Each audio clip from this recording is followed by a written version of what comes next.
ما بعد فقد قال الله تعالى في كلامه القديم والفرقان المجيد. أعوذ بالله من الشيطان الرجيم. بسم الله الرحمن الرحيم. وإذ ابتلى إبراهيم ربه بكلمات فأتمهن قال إني جاعلك للناس إماما. آمنا بالله صدق الله مولانا العلي العظيم. அல்ஹம்துலில்லாஹ். அருமை சகோதரர்களே, அல்லாஹுடைய மிக பெரும் கருணை.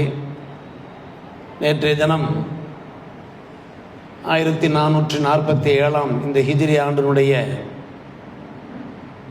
துல்ஹஜ் ஹஜ்ஜு பெருநாளை மிக சிறப்பான முறையில் நாம் அதன் வணக்க வழிபாடுகளை நிறைவேற்றி மகிழ்ந்தோம்.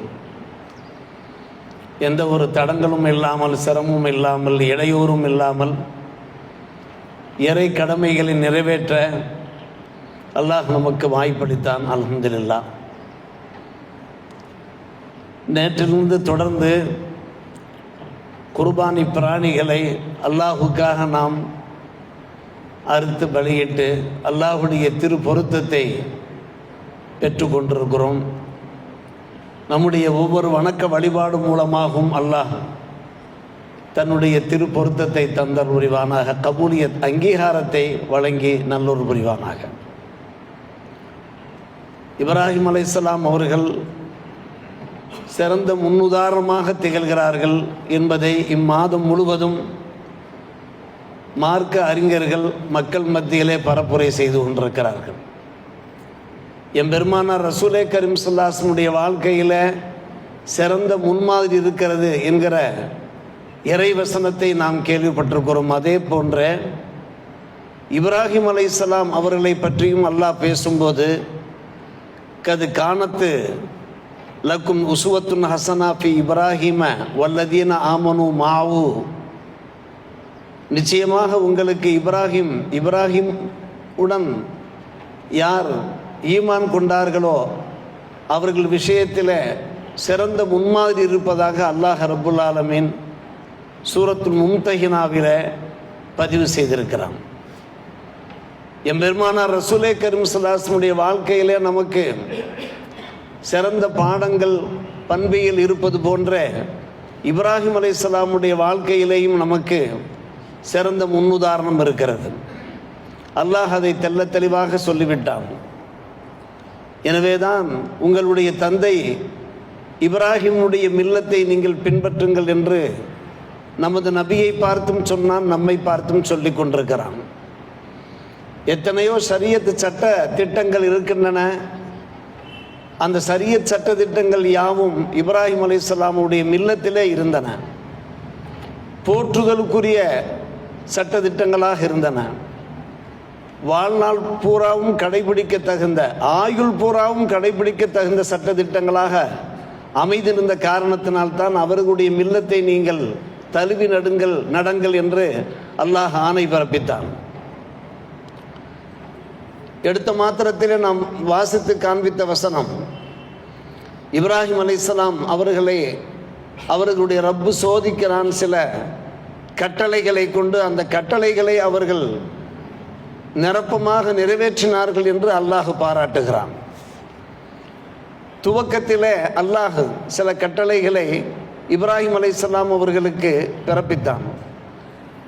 அதை அவர்கள் பரிபூர்ணமான முறையில் நிறைவேற்றினார்கள். தொடர்ந்து ஒவ்வொரு சோதனைகளாக அவர்களுக்கு ஏற்பட்டவாறு இருந்தது. எல்லா சோதனைகளையும் அவர்கள் வென்றெடுத்தார்கள். பொறுமையின் சிகரமாக திகழ்ந்தார்கள். நம்முடைய வாழ்க்கையில் சில சோதனைகள் ஏற்படுகிற போது நாம் வியாகுலப்பட்டு போகிறோம், நிலை குடைந்து போகிறோம், வேதனையின் விளிம்புக்கே நாம் சென்று விடுகிறோம். அதைவிட பயங்கரமான வேதனைகள், சோதனைகளுக்கெல்லாம் இப்ராஹிம் அலைஹிஸ்ஸலாம் ஆளான போது அமைதி காத்தார்கள், அழகிய பொறுமையை மேற்கொண்டார்கள் என்று நாம் பார்க்கிறோம். அந்த வகையில் அவர்கள் சிறந்த முன்னுதாரணமாக திகழ்கிறார்கள். அவர்களுடைய காலகட்டத்தில் சில நாகரிக நடைமுறைகள் இல்லாமல் இருந்தன. அந்த நடைமுறைகளை பின்பற்றுவதை பலர் அலட்சியப்படுத்தினார்கள். ஆனால் இப்ராஹிம் அலைஹிஸ்ஸலாம் அவர்கள் அதை நிறைவேற்றினார்கள். முவத்தா கிதாபிலே பதிவு செய்யப்பட்டிருக்கிறது, முதலில் ஹத்னா செய்தவர்கள் நபி இப்ராஹிம் அலைஹிஸ்ஸலாம் அவர்கள், விருத்த சேதனம் செய்தவர்கள். நாம் நம்முடைய இளம் பிள்ளைகளுக்கு, ஆண் மக்களுக்கு நாம் விருத்த சேதனம் செய்கிறோம். இப்ராஹிம் அலைஹிஸ்ஸலாம் அவர்களுக்கு ஹத்னா செய்யும்படி கட்டளை பிறப்பிக்கப்பட்ட போது அவர்கள் இளமையை கடந்திருந்தார்கள். கதும் என்கின்ற அந்த மண்வெட்டி மூலமாக அவர்கள் ஹத்னா செய்கின்ற ஒரு நிலைமை ஏற்பட்டது. ஹத்னா செய்து கொண்டார்கள். ஊருக்கு விருந்தாளிகள் வந்தார்கள் என்றால் முதலிலே அவர்களை வீட்டுக்கு அழைத்து விருந்தோம்பல் செய்யக்கூடியவராக அவர்கள் திகழ்ந்தார்கள். இதுவும் இறை கட்டளைகளே உள்ளது. நெகங்களை கத்தரிப்பவர்களே முதலாவது ஆளாக, அதற்கு முன்னாலெல்லாம் நெகங்களை கத்தரிப்பது என்பது அது அலட்சியப்படுத்தப்பட்டு கொண்டிருந்தது. அதே போன்று மீசையை குறைப்பது, சுருக்குவது என்கின்ற அந்த நடைமுறையை அவர்கள் அறிமுகப்படுத்தினார்கள். முதலிலே அவர்களுக்கு நரை தோன்றியது. ஆச்சரியத்தோடு மஹாதா யா ரப்பி, இது என்ன முடி வெளுக்கிறதே என்று கேட்டார்கள். வல்ல அல்லாஹ் பதில் சொன்னார், வகார், இதில் உங்களுக்கு கம்பீரம் இருக்கிறது என்று அல்லாஹ் சொன்னான். அப்படியானால் என்னுடைய கம்பீரத்தை, என்னுடைய அழகை யா அல்லாஹ் அதிகப்படுத்துவாயாக என்று அண்ணல் இப்ராஹிம் அலைஹிஸ்ஸலாம் அவர்கள் அல்லாஹ்விடத்தில் வேண்டியதாக நாம் பார்க்கிறோம். நம்முடைய முகத்தில் முதுமையின் காரணமாக நரைமுடி ஏற்படுமானால் அது ஒரு வக்காராக இருக்கிறது, நமக்கு கண்ணியம் தரக்கூடியதாக இருக்கிறது, நம்முடைய கம்பீரத்திற்கு அணி சேர்ப்பதாக இருக்கிறது என்பதை நாம் இந்த நிகழ்வின் வாயிலாக தெரிந்து கொள்ள முடிகிறது. ஆரம்ப காலத்தில் இந்த நாகரிக நடைமுறைகள் இல்லாத நிலைமையில், மக்கள் அதை அலட்சியப்படுத்தி கொண்டிருந்த நிலைமையில் அல்லாஹ் இது போன்ற கட்டளைகளை பிறப்பித்த போது இவற்றை முதலாக அவர்கள் கடைபிடித்ததன் காரணத்தினாலே வல்ல அல்லாஹ் அந்த ஆயத்தின் வாயிலாக நமக்கு சொல்லுகிறான், இதிபுத்தலா இப்ராஹிம் ரப்புஹு பி கலிமாத்தின் ஃபஅத்தம்மஹுன்ன. சில இறை கட்டளைகளை கொண்டு அல்லாஹ் அவர்களை சோதித்த போது, அதை அவர்கள் பரிபூர்ணப்படுத்திய போது, கால இன்னி ஜாயிலுக்கல் இன்னாசி இமாமா, நாம் இப்போது உங்களை மக்கள் தலைவராக தேர்வு செய்கிறோம் என்று அல்லாஹ் சொன்னான். ஒருவர் தலைவராக தேர்வு செய்யப்படுவதற்கு முன்னாலே சில பரீட்சைகளுக்கு அவர் ஆளாக வேண்டும், பரிசோதனைகளுக்கு அவர் ஆளாக வேண்டும். அதற்கு பின்பு அவர் தலைவராக தேர்வு செய்யப்பட்டால்தான் நிறைந்த அனுபவங்கள் அவருக்கு இருக்கும். மக்களை எப்படி அணுகுவது, நாட்டை எப்படி நடாத்தி செல்வது என்கின்ற அந்த நல்ல ஒரு வழிகாட்டுதல்கள் அனுபவபூர்வமாக அவருக்கு கிடைக்கும் என்ற அடிப்படையில் தான் அல்லாஹ் சொல்லுகிறான், சில கட்டளைகள் மூலமாக இப்ராஹிமை நாம் சோதித்ததற்கு பின்னாலே உங்களை நாம் மக்களுக்கு தலைவராக ஆக்குகிறோம் என்று அல்லாஹ் சொன்னான் என்று நாம் பார்க்கிறோம். இப்படி அருமை சகோதரர்களே, ஒவ்வொரு கட்டளைகளாக அல்லாஹ் அவர்களுக்கு பிறப்பித்து கொண்டே இருந்தான். அர்ப்பணங்கள் செய்து கொண்டே இருந்தார்கள், தியாகங்கள் புரிந்து கொண்டே இருந்தார்கள். அந்த அர்ப்பணத்தினுடைய உச்சம்தான் அருமை சகோதரர்களே, உங்களுடைய புதல்வரை நீங்கள் என்ன செய்ய வேண்டும், பலியிட வேண்டும் என்று சொல்லியது. அன்பு சகோதரர்களே, பெரியோர்களே, வெளிப்படையிலே பார்த்தோம் என்றால் இது ஒரு சாதாரணமான ஒரு விஷயமாக தெரியலாம். என்ன, ஒரு 10,000 ரூபாய் செலவழிக்கிறோம், ஒரு 15,000 ரூபாய் செலவழித்து ஒரு ஆட்டை வாங்கி நாம் குர்பானி கொடுக்கிறோம் என்று வெளிப்படையாக பார்க்கிற போது தெரியலாம். ஆனால் இப்ராஹிம் அலைஹிஸ்ஸலாம் அவர்கள் அந்த குர்பானியின் வாயிலாக தங்களுடைய அர்ப்பணிப்பை வெளிப்படுத்துகிறார்கள். இறை கட்டளை எதுவாக இருந்தாலும் அந்த கட்டளையை நாம் எந்த நொடியும் எந்த நிமிடமும் நாம் நிறைவேற்ற தயாராக இருக்கிறோம் என்கின்ற உணர்வை வெளிப்படுத்தி கொண்டிருந்தார்கள் நபி இப்ராஹிம் அலைஹிஸ்ஸலாத்து வஸ்ஸலாம் அவர்கள்.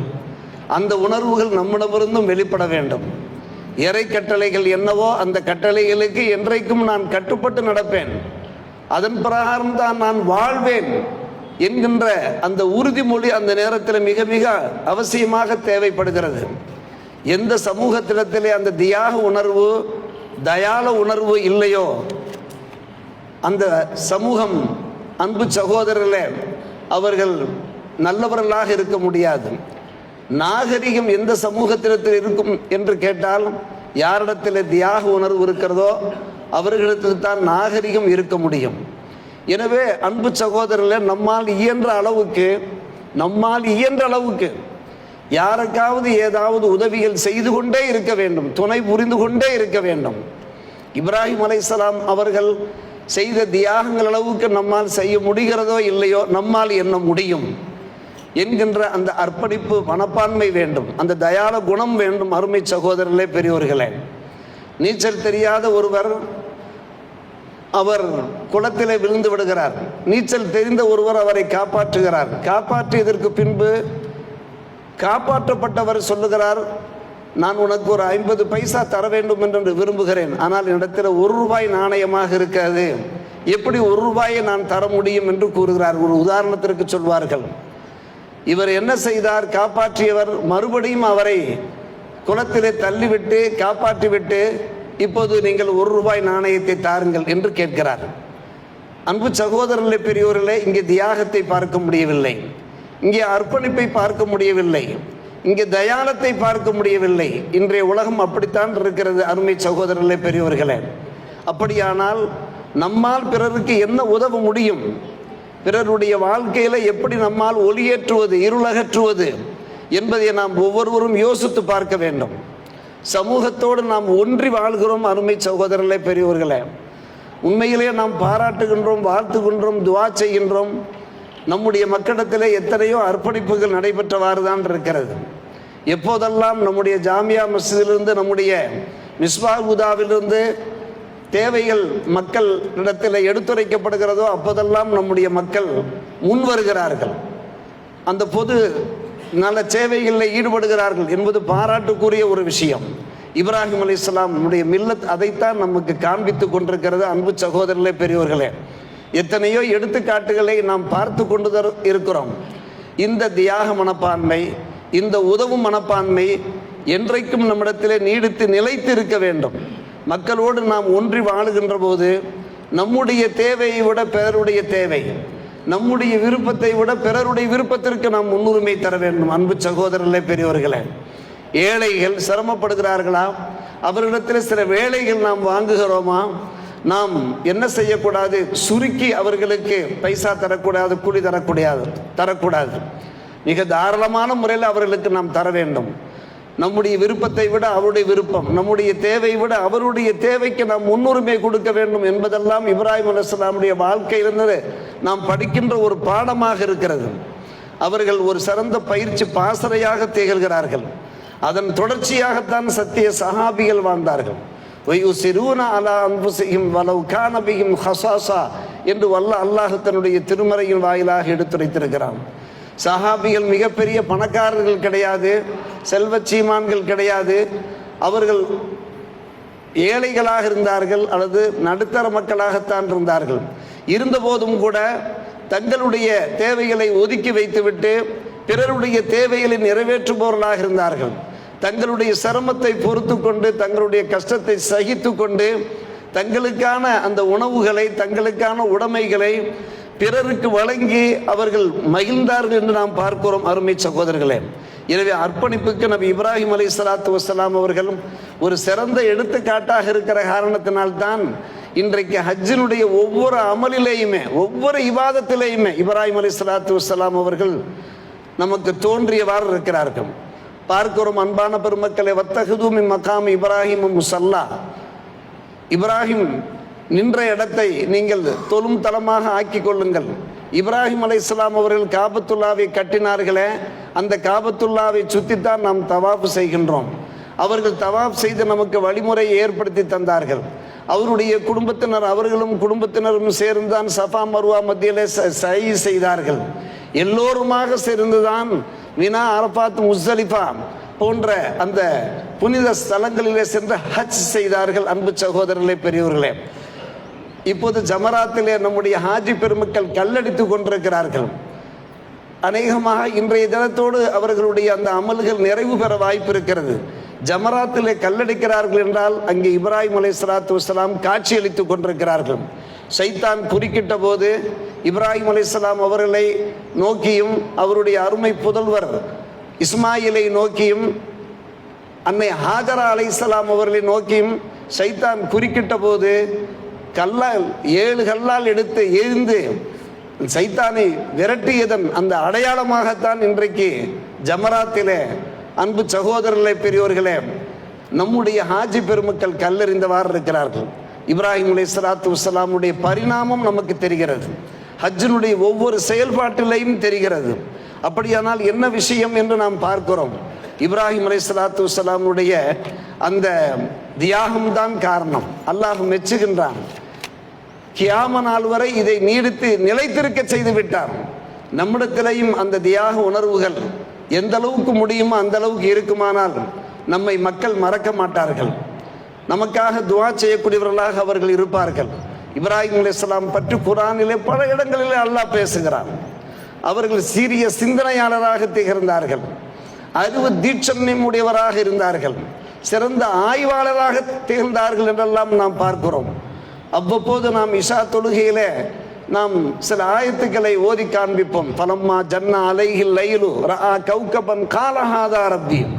இரவு நேரத்திலே நட்சத்திரத்தை நபி இப்ராஹிம் அலைஹிஸ்ஸலாம் அவர்கள் கண்டபோது அன்றைய காலத்தினுடைய மக்களுடைய அந்த உணர்வுகளுக்கு ஏற்ப இந்த நட்சத்திரம் தான் என்னுடைய இறைவனாக இருக்க முடியும் என்று சொன்னபோது அந்த நட்சத்திரம் மறைந்த போது இப்ராஹிம் அலைஹிஸ்ஸலாம் சொல்லிவிட்டார்கள், பலம்மா அஃபல கால லா உஹிப்புல் ஆஃபிலின், மறையக்கூடிய ஒன்று எப்படி இறைவனாக இருக்க முடியும் என்று சிந்தனையை தூண்டினார்கள். தம்முடைய உம்மத்தினிடத்தில் சிந்தனையை தூண்டினார்கள்.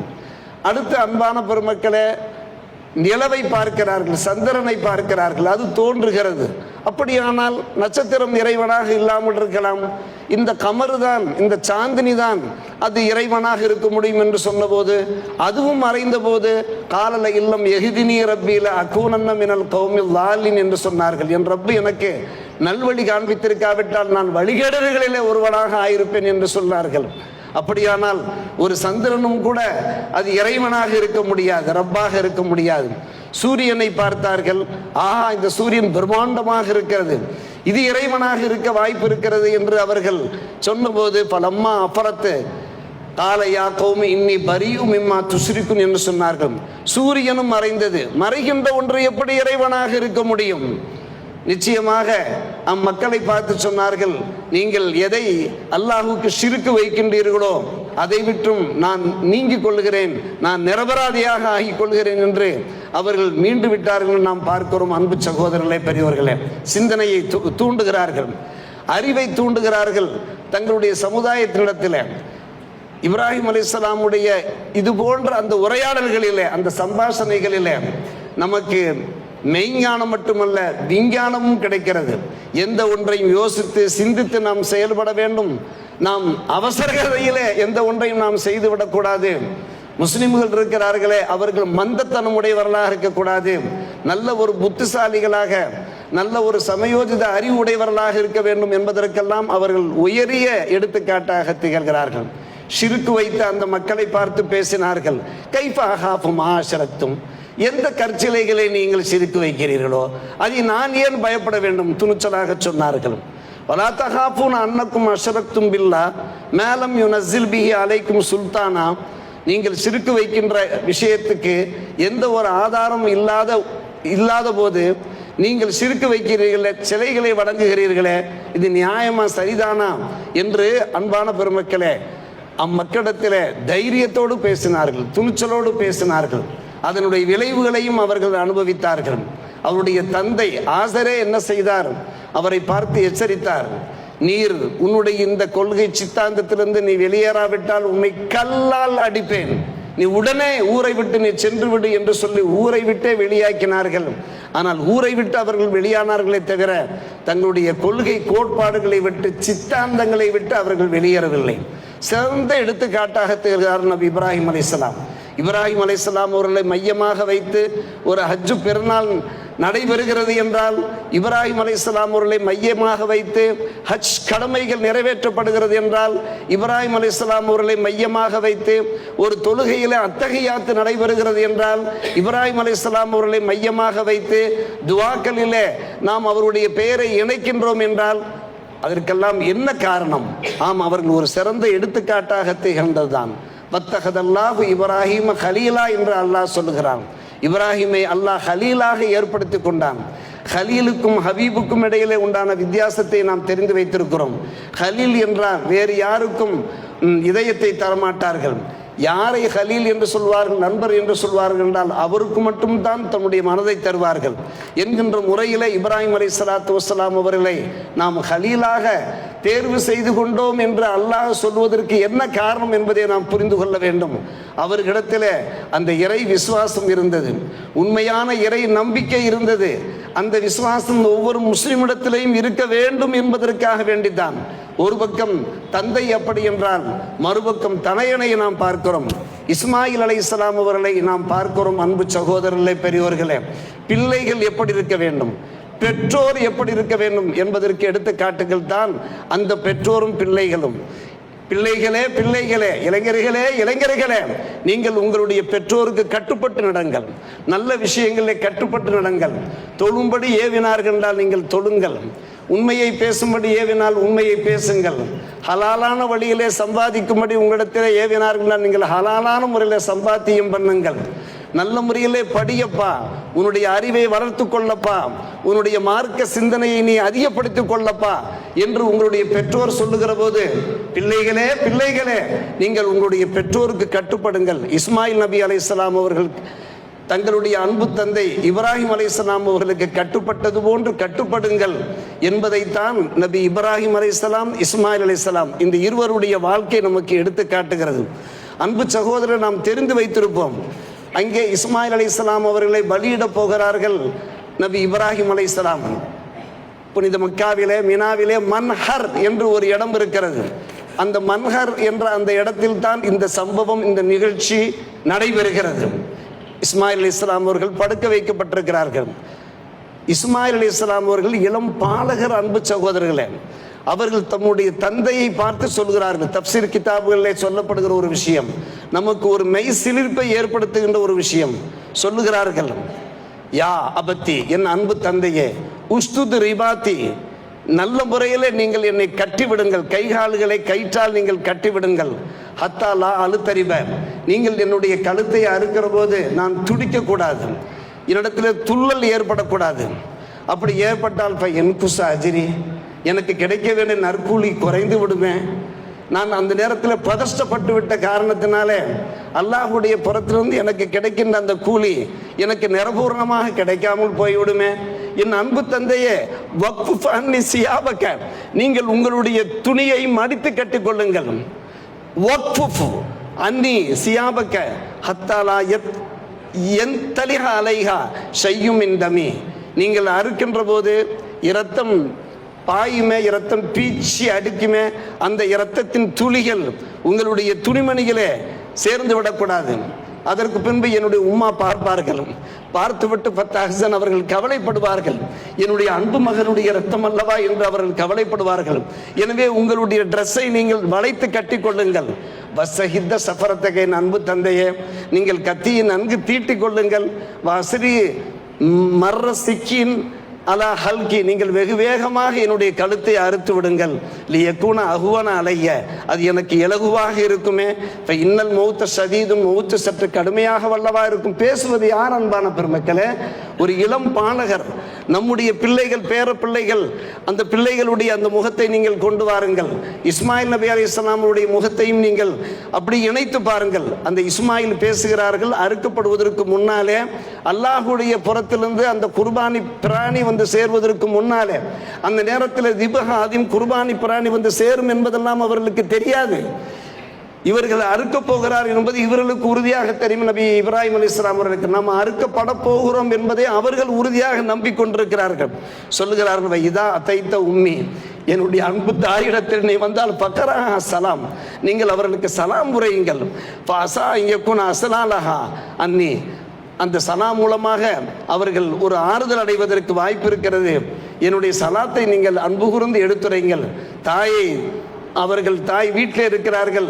இப்ராஹிம் அலைஹிஸ்ஸலாம், இஸ்மாயில் அலைஹிஸ்ஸலாம் இருவர் மட்டும்தான் அந்த மன்ஹரில் இருக்கிறார்கள். அன்பான பெருமக்களே, ஃபபகா இப்ராஹிம், இப்ராஹிம் அலைஹிஸ்ஸலாம் அழுது விட்டார்கள், கண்ணீர் சிந்தினார்கள்.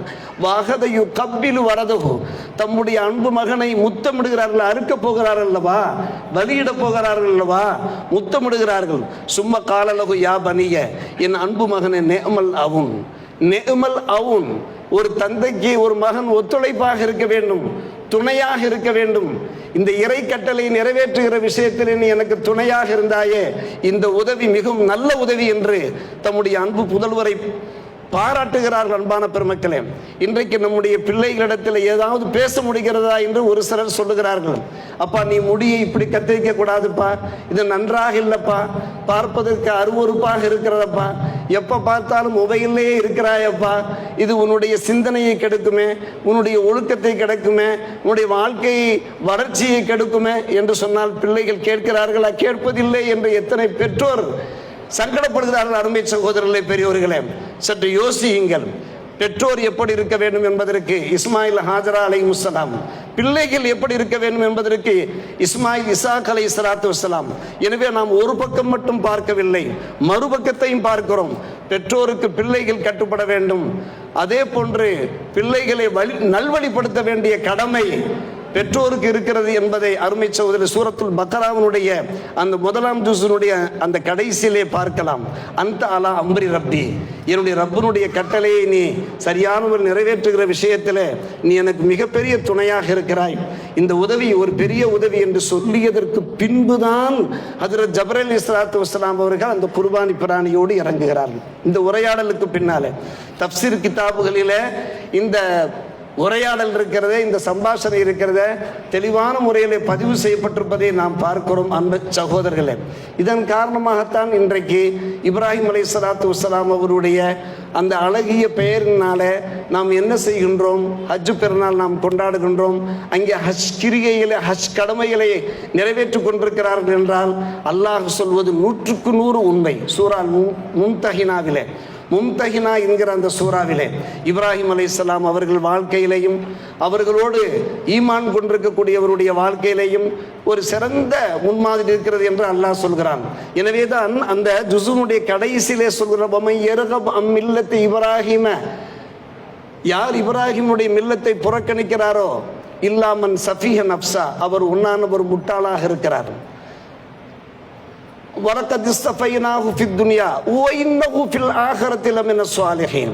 நாம் அவரை இறை தூதராக தேர்வு செய்திருக்கிறோம், அவர் மிக மிக நல்லவர். இது காலலகு ரப்புஹு அஸ்லிம், ரப்பு சொன்னான் அவரை பார்த்து நீ வழிபடு, கட்டுப்படு, சரணாகதி ஆகிவிடு என்று. கால அஸ்லம் துலி ரப்பில் ஆலமீன், என் ரப்புல் ஆலமீனுக்கு நான் மிக மிக கட்டுப்பட்டு விட்டேன் என்று சொன்னார். இப்ராஹிம் சொன்னார் இப்ராஹிம் பனீஹி வ யாக்கூப். இதே கலிமாக்களை இப்ராஹிம் அலைஹிஸ்ஸலாம் அவர்களும் அவருடைய அருமை புதல்வருடைய புதல்வர் இசாக்குடைய அருமை மகன் யாக்கூபும் தங்களுடைய பிள்ளைகளுக்கு அவர்கள் வசியத்து செய்தார்கள், உபதேசம் செய்தார்கள். என்ன உபதேசம் செய்தார்கள்? இன்னல்லாஹ் அஸ்தஃபா லக்கும் தீன ஃபலா தமூதுன்ன இல்லா வ அன்தும் முஸ்லிமூன். நீங்கள் இஸ்லாமிய மார்க்கத்தையே மார்க்கமாக நீங்கள் தேர்வு செய்து கொள்ளுங்கள். நீங்கள் இறக்கிற போது உண்மை முஸ்லிம்களாக இருக்க வேண்டும், அல்லாஹ் ரசூலுக்கு கட்டுப்பட்டவர்களாக இருக்க வேண்டும் என்று வசியத்து செய்தார்களே. இந்த வசியத்துகள் எல்லாம், இந்த மரண உபதேசங்கள் எல்லாம் நம்முடைய காதுகளில் பாய்ந்து கொண்டிருக்கிறதா இல்லையா? இதை நாம் கேட்டுக்கொண்டிருக்கிறோமா இல்லையா? எனவே அன்பான பெருமக்கள், இது ஒரு சடங்குக்காக, சம்பிரதாயத்துக்காக நாம் குர்பானி கொடுக்கவில்லை. மாறாக இது போன்ற பாடங்கள், படிப்பினைகள் இப்ராஹிம் அலைஹிஸ்ஸலாம் அவருடைய அந்த குடும்பத்தின் மூலமாக கிடைக்கின்றதை நாம் நம்முடைய வாழ்க்கையில் ஆய்ந்து பார்த்து நம்முடைய உள்ளத்திலே உள்வாங்கி வாழ்க்கையிலே கடைபிடிக்க பெரும் முயற்சி எடுத்துக்கொள்வோமாக. அல்லாஹ் நம்ம எல்லோருக்கும் நல்லர் புரிவானாக. நம்முடைய இபாதத்துகள், நம்முடைய குர்பானி கிரியைகள் எல்லாவற்றையும் வல்ல அல்லாஹ் ஏற்றுக்கொண்டு பொருந்தி கொண்டு தன்னால் ஏற்றுக்கொள்ளப்பட்ட நல்ல அடியார்கள் கூட்டத்தில், இறை தூதர்கள் கூட்டத்தில் நம் எல்லோரையும் சேர்த்துக் கொள்வானாக. வாஹிர் தாவானா அல்ஹம்துலில்லாஹி ரப்பில் ஆலமீன். அஸ்ஸலாமு அலைக்கும் வரஹ்மத்துல்லாஹி.